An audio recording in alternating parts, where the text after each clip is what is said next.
वैवस्वताक्यमनुपुत्र न भागजातन् आभागनामक नरेन्द्रसुतोऽम्बरीषः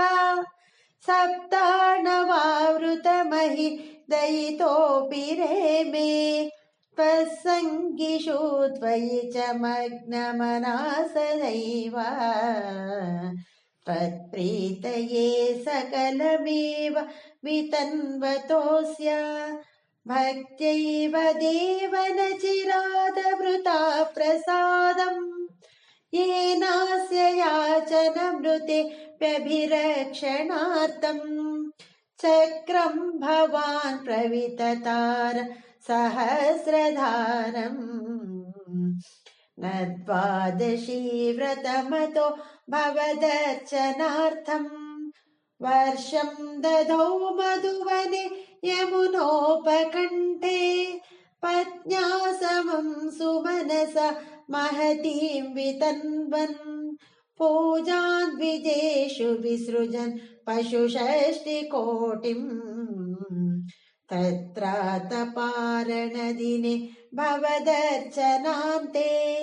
दूर्वाससास्य मुनिना भवनम् प्रपेदे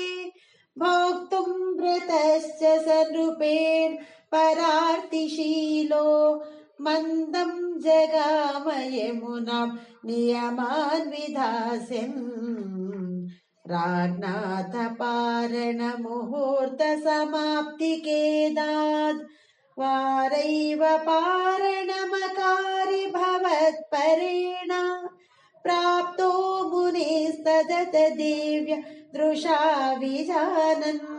क्षिप्यन् क्रुधो धृतजटो विततानकृत्या कृत्यां च तामसि धरां भुवनं दहन्तीम् अग्रे विवीक्ष नृपतेर्न पदाच्च कम्पे त्वद्भक्तपादमभिवीक्ष सुदर्शनन्ते कृत्यानलं शलभयन् मुनिमन्वधावीत् धावन्न शेषभुवनेषु भियास पश्यन् विश्वत्र चक्रमपि ते गतवान् विरिञ्चम् कः कालचक्रमतिलङ्घयतीत्यपास्यः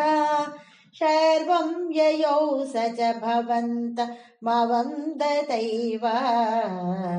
भूयो भवन्निलयमेत्य मुनिं नमन्तम् प्रोचे भवानहमृषे ननु भक्तदासः ज्ञानं तपश्च विनयान्वितमेव मान्यम्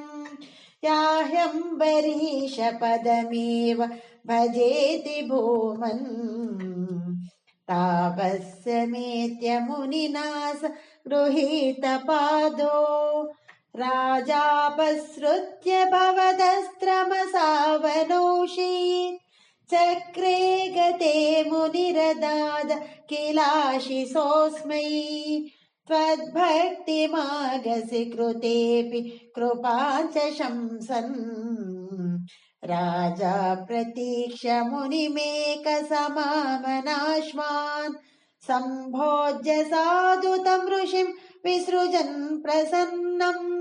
भुक्त्वा स्वयं त्वयि ततोऽपि दृढो रतोऽभूत् सायुज्यमाप च समं पवनेशपायः